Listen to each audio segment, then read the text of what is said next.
आज हम देखेंगे जो CPR करने का तरीका देखेंगे।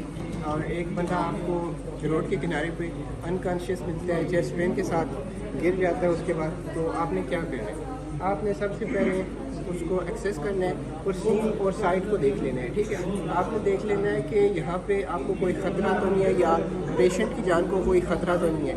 ये चीज़ सेफ़ साइड बना के अगर ख़तरे वाली जगह हो वहाँ से सेफ साइड पे मूव कर लेना है उस पेशेंट को। उसके बाद क्या करना है, आपने उससे पूछना है, हेलो बाबा जी, हेलो आपको मेरी आवाज़ आ रही है? हेलो आपको मेरी आवाज़ आ रही है? अगर नहीं आ रही आपने करीब करके ऐसे कान लगा के देखते हैं उसकी सांस आ रही है या नहीं आ रही। ठीक है, फील करने।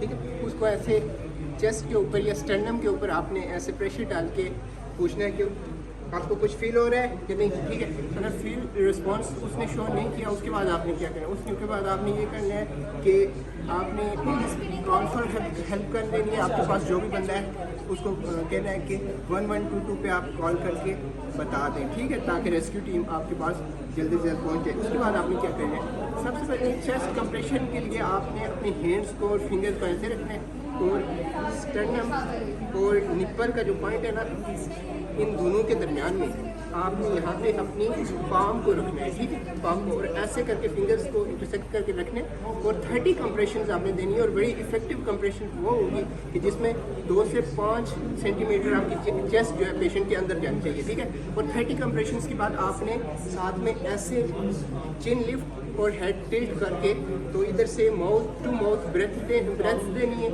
या फिर आपने अम्बू बैग के साथ ब्रेथ्स देनी है। ठीक है, तो आप यहाँ पे रखेंगे ऐसे करके, ऐसे लीन करेंगे फॉरवर्ड अपॉन द पेशेंट और ऐसे करेंगे 1 2 3 4 5 6 7 8 9 10 11 12 13 14 15 एंड 30 कंप्रेशंस देने के बाद आपने 2 बार ब्रेथ देनी है उसके मुंह में। ठीक है,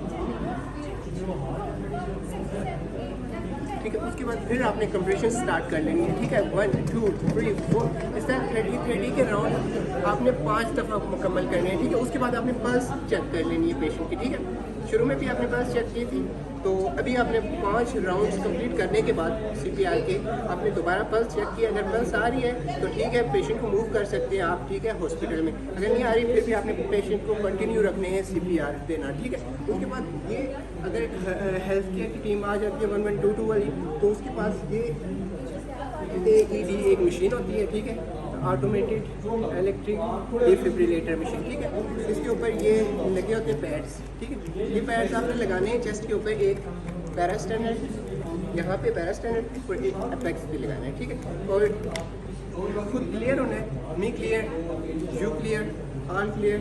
फिर आपने अगर मशीन आपको खुद एक्सेस करके बता देगी। ठीक है, अगर शॉकेबल रिदम है तो आपने शॉक डिलीवर कर देना है। 3 तरह की शॉक डिलीवर हो गया, उसके बाद आपने रुकना नहीं है, फिर CPR अपने कंटिन्यू करना है। ठीक है, और तब तक करते रहना है जब तक पल्स वापस ना आ जाए। और फिर अगर इमरजेंसी टीम पहुंच गई है तो जल्द से जल्द हॉस्पिटल में मुंतकिल करने पेशेंट को और PCI ट्रीटमेंट कार्डियोलॉजिस्ट के द्वारा दी जाती है पेशेंट को। ठीक है, तो ये था ऑल अबाउट CPR। तो सबसे पहले आपने सेफ साइड को ज़रूर अपने एक्सेस में लेना होता है कि साइड सेफ हो।